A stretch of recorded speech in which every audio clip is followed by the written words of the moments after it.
Valentine's day তো চলেই এলো। বিশেষ দিনটিতে ভাবছো স্পেশাল পার্সনের সাথে কোথায় যাবে?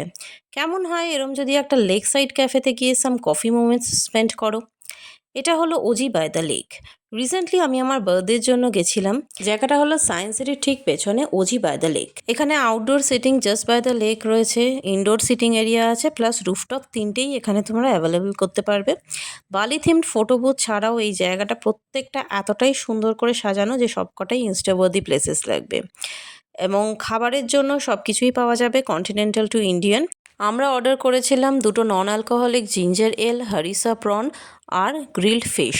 তার সাথে ছিল পিস্তাচিও ক্রিম ডেজার্ট। আর সবকটা খাবারই ভীষণ ভীষণ টেস্টি ছিল, খুব ফ্রেশ ছিল, প্লাস ডেজার্টটা তো ইয়ামি। বালি থিমড কিনা বলতে পারবো না, বাট হ্যাঁ, সন্ধ্যের পরে যখন লাইটগুলো জ্বলে তখন কলকাতা ভাইবস একবারেই আসে না, মনে হয় সত্যিই তুমি কোনো দূর দেশে রয়েছো। এবার বলি এখানে তোমরা যাবে কি করে। এটা অবস্থিত রয়েছে সায়েন্স সিটির ব্যাক সাইডে, তপসিয়া রোডে। ওলা, উবার কিংবা নিজস্ব ভেহিকেল থাকলে সব থেকে ভালো। আদারওয়াইজ তোমরা তপসিয়াতে গিয়ে ম্যাপ অন করে 5-10 মিনিট হাঁটলেই যে পেয়ে যাবে এই জায়গাটা। প্রাইস ওয়াইজ বলবো একটু pocket pinch high, but quality of food এরম এক্সোটিক লোকেশনের জন্য এই প্রাইসটা ঠিক আছে। আর দেরি না করে প্ল্যান করে ফেলো OG by the lake to get the OG life. আবার দেখা হচ্ছে নেক্সট কোনো ব্লগে। Till then tata. আর চ্যানেলটা সাবস্ক্রাইব করতে ভুলো না কিন্তু।